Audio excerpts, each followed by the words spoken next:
Assalamualaikum warahmatullahi wabarakatuh. Perkenalkan, nama saya Riyadatus Saliha dengan NIM 2019-440 12593, di mana di sini saya akan mempresentasikan hasil kerja saya, yaitu dengan tema kepemimpinan pendidikan yang efektif, di mana tugas ini dari Ibu dosen Ibu Nurjana selaku dosen mata pelajaran kepemimpinan pendidikan. Di sini saya akan menjabarkan poin-poin apa saja yang ada di kepemimpinan pendidikan yang efektif. Di sini ada 6 poin, yaitu yang pertama adalah pengertian pendidikan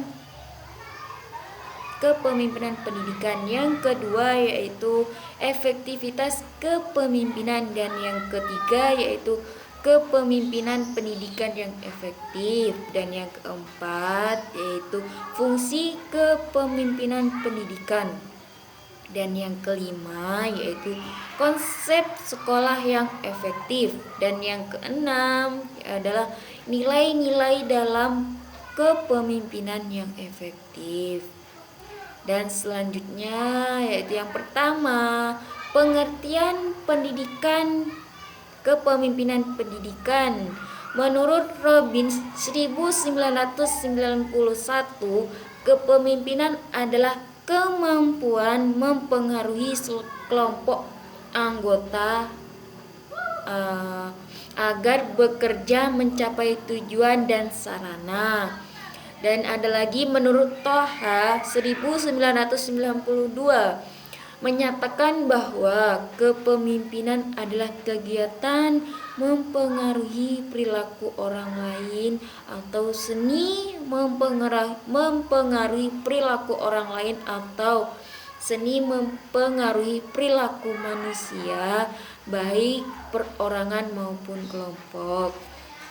Dan bisa kita simpulkan adalah bahwa kepemimpinan adalah kemampuan untuk menggerakkan, mempengaruhi, menasihati, membina, membimbing, melatih, menyuruh, memerintah, melarang, dan bahkan menghukum jika perlu, dengan maksud agar manusia sebagai bagian dari organisasi mau bekerja dalam rangka mencapai tujuannya sendiri maupun tujuan organisasi secara efektif dan efisien.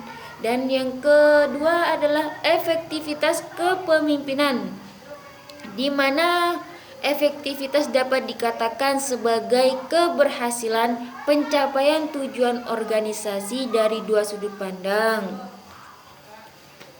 Di mana sudut pandang pertama dari segi hasil, maka tujuan atau akibat yang dikehendaki telah tercapai.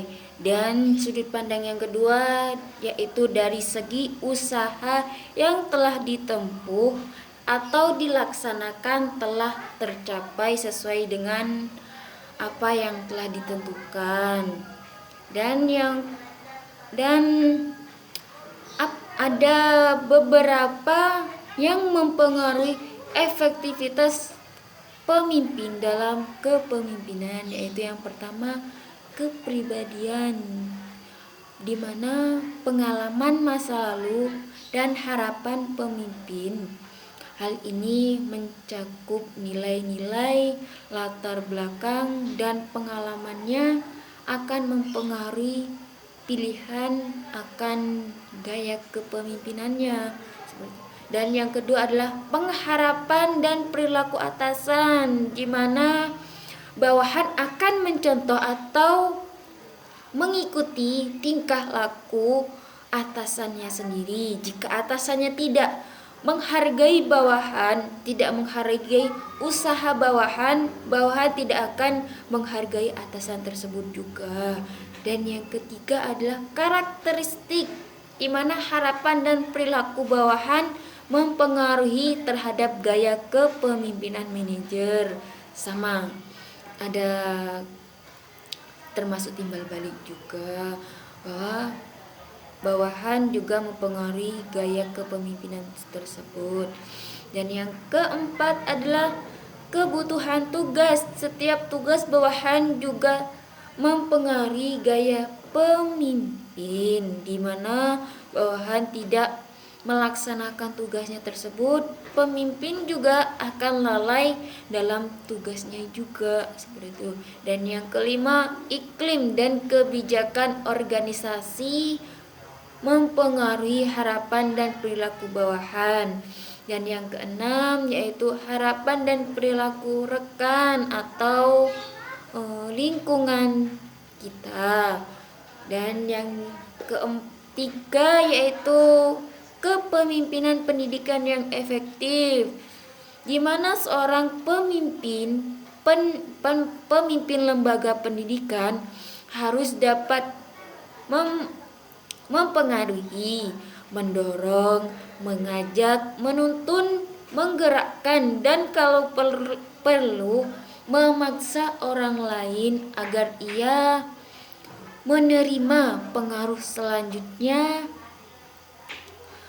berbuat sesuatu yang dapat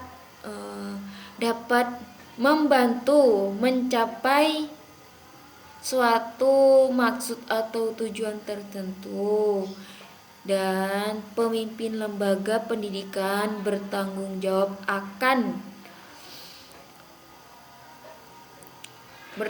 jawab dan yakin bahwa kegiatan-kegiatan yang terjadi atau telah terjadi di sekolah adalah pengharapan rencana dengan benar pula, mengerjakannya dengan benar pula.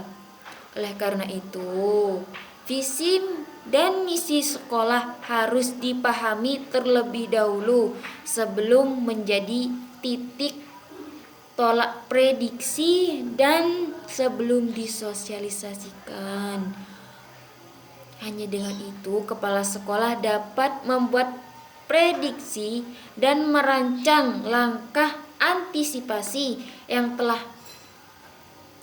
tepat sasaran. Selain itu, diperlukan suatu unjuk profesional yang kelihatannya remeh tetapi begitu urgen, seperti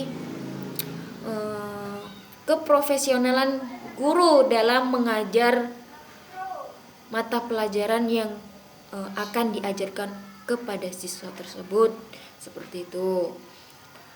Dan menurut Mulyasa, memberikan kriteria pemimpin pendidikan yang efektif, yaitu yang pertama adalah mampu memberdayakan guru untuk melaksanakan proses pembelajaran dengan baik, lancar, dan produktif. Dan yang kedua adalah menyelesaikan tugas dan pekerjaan sesuai dengan waktu yang telah ditetapkan.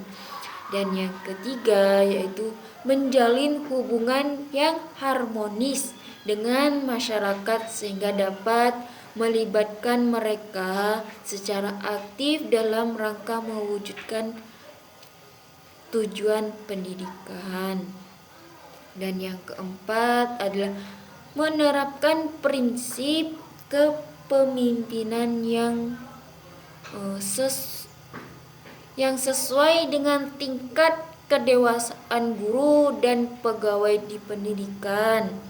Dan yang kelima adalah bekerja dengan tim manajemen. Dan yang keenam adalah mewujudkan tujuan pendidikan secara produktif sesuai dengan ketentuan yang telah ditetapkan. Dan yang keempat, poin yang keempat adalah fungsi kepemimpinan pendidikan, yaitu menurut para ahli di sini ada 3 fungsi, yaitu yang pertama membantu kelompok merumuskan tujuan pendidikan yang akan dicapai di mana yang akan menjadi pedoman untuk menentukan kegiatan-kegiatan yang akan dilakukan. Dan yang kedua adalah fungsi dalam menggerakkan guru-guru, karyawan, siswa, dan anggota masyarakat untuk menyukseskan program pendidikan di sekolah.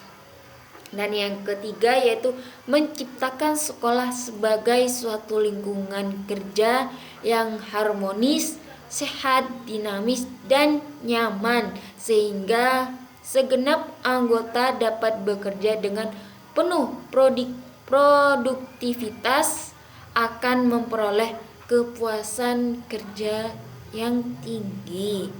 Dan yang kelima adalah konsep sekolah yang efektif, di mana pengertian umum sekolah yang efektif juga berkaitan dengan perumusan apa yang harus dikerjakan dengan apa yang harus dicapai, sehingga suatu sekolah akan disebut efektif jika terdapat hubungan yang kuat antara apa yang telah dirumuskan untuk dikerjakan dengan hasil-hasil yang dicapai oleh sekolah. Sebaliknya juga, sekolah dikatakan tidak efektif bila hubungan tersebut rendah. Dan sekolah yang efektif juga adalah sekolah yang memiliki mutu yang baik.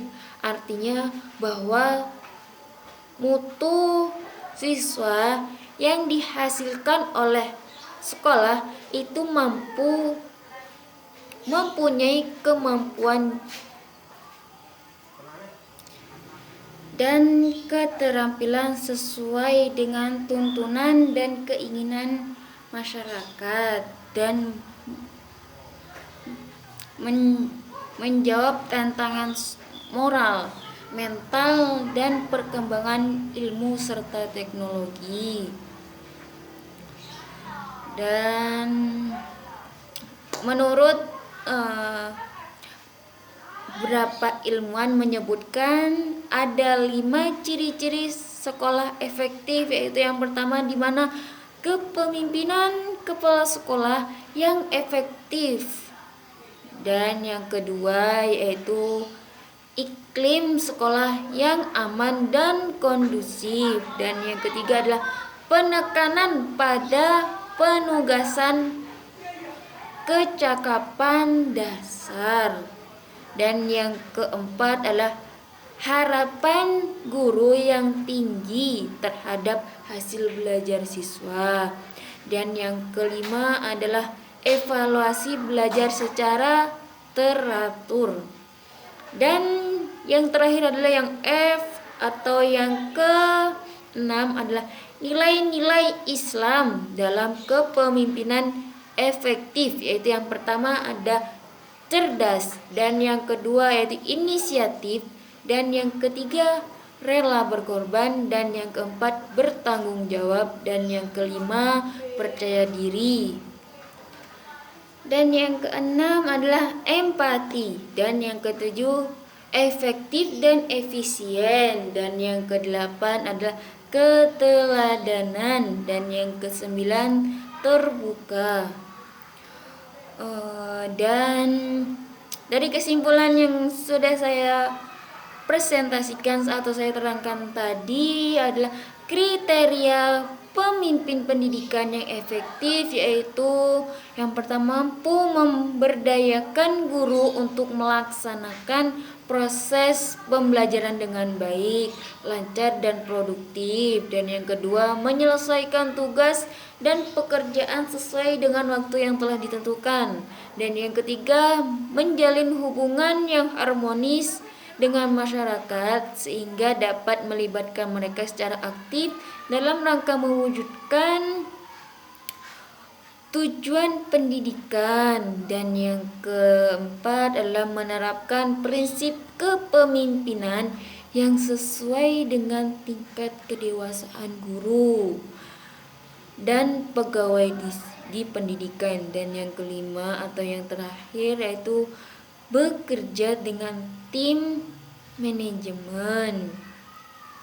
dan mewujudkan tujuan pendidikan secara produktif sesuai dengan ketentuan yang telah ditetapkan.